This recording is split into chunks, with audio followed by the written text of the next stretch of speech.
حرام سے اپنے آپ کو بچانا، یہ جوانوں کے لیے بڑا پیغام ہے۔ آپ کسی بھی فیلڈ میں جائیں، کسی بھی فیلڈ میں جائیں، پڑھیں، ایجوکیشن حاصل کریں، منع نہیں، مگر اللہ کی جو حدود ہے نا، جو خدا نے مقرر کی اس کے اندر رہ کے۔ مثلا میری مائیں بہنیں سن رہی ہیں، بچیاں یہاں موجود ہیں، یونیورسٹی میں جائیں، ایجوکیشن حاصل کریں، منع نہیں ہے، اسلام منع نہیں کرتا، مگر اپنے حجاب کا خیال رکھیں۔ کیونکہ آپ کلاس کے اندر جاتی ہیں تو وہ نام محرم لڑکے ہیں، ان سے غیر ضروری بات، ہنسی مذاق، یہ گناہ ہے، غیر ضروری بات کی اجازت نہیں ہے۔ آپ اپنی ایجوکیشن پہ دھیان دیں، کیونکہ یورپ جو ہے نا، ویسٹ، مغرب، وہ آپ کو ایجوکیٹ کرنا نہیں چاہتے، آپ کو فحش بنانا چاہتے، اریاں بنانا چاہتے ہیں۔ اس لیے ایجوکیشن کے نام پر کیا کرتے ہیں؟ اب جیسے بعض ہمارے ذہن میں آتا ہے، بھائی سب سے بہتر کون ہے، سب سے بہتر ایجوکیٹڈ کون ہے؟ جس کے سر پہ دوپٹہ نہ ہو، جس کا لباس اتنا اریاں اور ایسا خراب لباس ہو کہ جو معاشرے کے اندر فساد پھیلائے۔ ہم کہتے ہیں یہ بڑے ایجوکیٹڈ لوگ۔ ایجوکیشن کا معیار لباس نہیں ہے، ایجوکیشن کا معیار یہ نہیں ہے۔ حجاب کے اندر، آپ حجاب کے اندر سارے کام کریں، لیکن اپنے حجاب کا خیال رکھیں۔ اسی طرح جوانوں کے لیے کیا ضروری ہے؟ آپ نے شہید ابراہیم ہادی کی نشست سنی ہے، کس طرح وہ اپنے آپ کو ایک جوان لڑکی سے بچاتا ہے، آپ نے بھی بچانا ہے۔ ان کے لیے پردے کا حکم ہے تو مرد کے لیے بھی پردے کا حکم ہے۔ مرد کے لیے پردے کا حکم کیا ہے؟ آپ کل سب مکنا پہن کے نہیں آ جائیے گا، چادریں پہن کے آ رہے ہیں اور میں پہچانوں ہی نہیں کہ مرد آئیں یا عورتیں آئیں، سب پھر میں سمجھوں ساری خواتین تھیں۔ پردے سے مراد یہ نہیں ہے کہ آپ سب جا کے باہر وہ جو دکانیں ہیں وہاں سے مکنا خریدنا شروع کر دیں، نہیں۔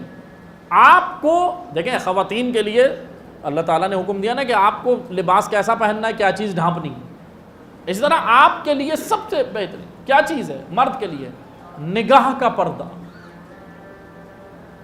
شہید عبدالحسین برونسی کا جملہ بڑا خوبصورت ہے، جو ہم نے گزشتہ نشست میں رہ گیا تھا۔ بہرحال شہید برونسی پتہ کیا کہتے تھے؟ شہید برونسی کہتے تھے، اپنی زوجہ کو کہتے ہیں کہ اگر دروازے پر کوئی نامحرم آئے تو تم جا کر اس پر کوئی چیز لے سکتی ہو۔ دیکھیں توکل اللہ پر، ایمان دیکھیں، اپنے مولا کی حدیثوں پر ایمان دیکھیں شہید برونسی کا۔ کہتے تم جا کر دروازے پہ اس سے کوئی بھی چیز نامحرم سے لے سکتی ہو، مجھے اللہ پر پورا بھروسہ ہے۔ کا کیا مطلب؟ کہ وہ نامحرم کی جرت نہیں ہوگی کہ تمہیں آنکھ اٹھا کے دیکھے۔ کیوں؟ وجہ اس نامحرم کی جرت نہیں ہوگی کہ وہ تمہیں آنکھ اٹھا کر دیکھے۔ کیوں؟ عبدالحسین سے ڈر کی وجہ سے نہیں، بلکہ آگے کا جملہ سنے گا۔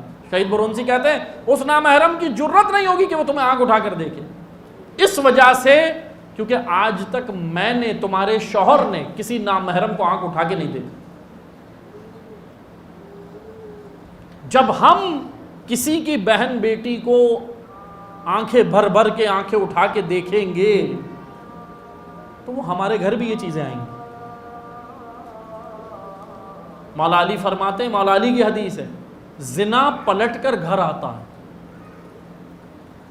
زنا گناہ ہے نا، آنکھوں کا بھی زنا ہوتا ہے، کان کا بھی زنا ہے، زبان کا بھی زنا ہے، ہاتھ پاؤں سب چیزوں کا، بدن کے سارے پارٹس آف باڈی کا زنا ہے۔ یہ جو ہم غیبت کرتے ہیں نا، زبان سے غیبت، 9ویں امام کا دن ہے نا، 9ویں امام کی حدیث سنیں، 9ویں امام فرماتے ہیں غیبت زنا سے بھی بڑا گناہ۔ غیبت کرنا، کسی کی پیٹھ پیچھے برائی کرنا، یہ زبان کا زنا۔